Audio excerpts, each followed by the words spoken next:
Tollywood young hero Nikhil Siddharth తన కెరీర్లోనే అత్యంత భారీ బడ్జెట్తో ప్రతిష్టాత్మకంగా తెరకెక్కిస్తున్న పీరియాడిక్ యాక్షన్ డ్రామా స్వయంభూ.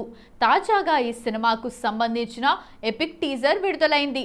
భరత్ కృష్ణమాచారి దర్శకత్వంలో రూపొందుతున్న ఈ చిత్రం భారతీయ చరిత్రలోని ఒక అన్టోల్డ్ హీరో కథను వెండితెరపై అద్భుతంగా ఆవిష్కరించబోతోంది. టీజర్ పరిశీలిస్తే బాహుబలి లాంటి మరొక భారీ సినిమా ఫీలింగ్ ఇచ్చింది. భారీ సెట్స్, అద్భుతమైన విజువల్స్తో ఆకట్టుకుంది. అలాగే నిఖిల్ చెప్పిన బలమేదో ఒక చోట నశిస్తుంది మిత్రమా, కానీ తెగింపు ఎంత దూరమైనా వెళ్తుంది డైలాగ్ సినిమా థీమ్ను స్పష్టం చేస్తున్నాయి. ఒక సామాన్య వీరుడు అజేయమైన శక్తిగా ఎలా ఎదిగాడనేది ఈ చిత్రంలో కథాంశం. వేసవిలో స్వయంభూ బాక్సాఫీస్ వద్ద భారీ యుద్ధానికి సిద్ధమైంది.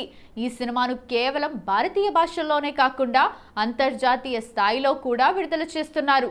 తెలుగు, హిందీ, తమిళం, కన్నడ, మలయాళంతో పాటు చైనీస్, స్పానిష్, అరబిక్ భాషల్లో కూడా ఈ చిత్రం విడుదల కానుంది. బాహుబలి ఫేమ్ కేకే సెంథిల్ కుమార్ సినిమాటోగ్రఫీ మరియు కేజీఎఫ్ ఫేమ్ రవి బస్రూర్ సంగీతం ఈ చిత్రానికి ప్రధాన ఆకర్షణగా నిలవనున్నాయి. సంయుక్త మీనన్, నభా నటేష్ కీలక పాత్రలో నటిస్తున్న ఈ చిత్రాన్ని పిక్సెల్ స్టూడియోస్ నిర్మిస్తోంది. నిఖిల్ ఈ సినిమా కోసం 2 ఏళ్లకు పైగా ఆయుధ విద్యల్లో కఠినమైన శిక్షణ తీసుకున్నారు. టీజర్లో ఆయన మేకోవర్ మరియు విజువల్స్ చూస్తుంటే కార్తికేయ 2 తర్వాత నిఖిల్ మరో గ్లోబల్ హిట్ను తన ఖాతాలో వేసుకోవడం ఖాయంగా కనిపిస్తోంది.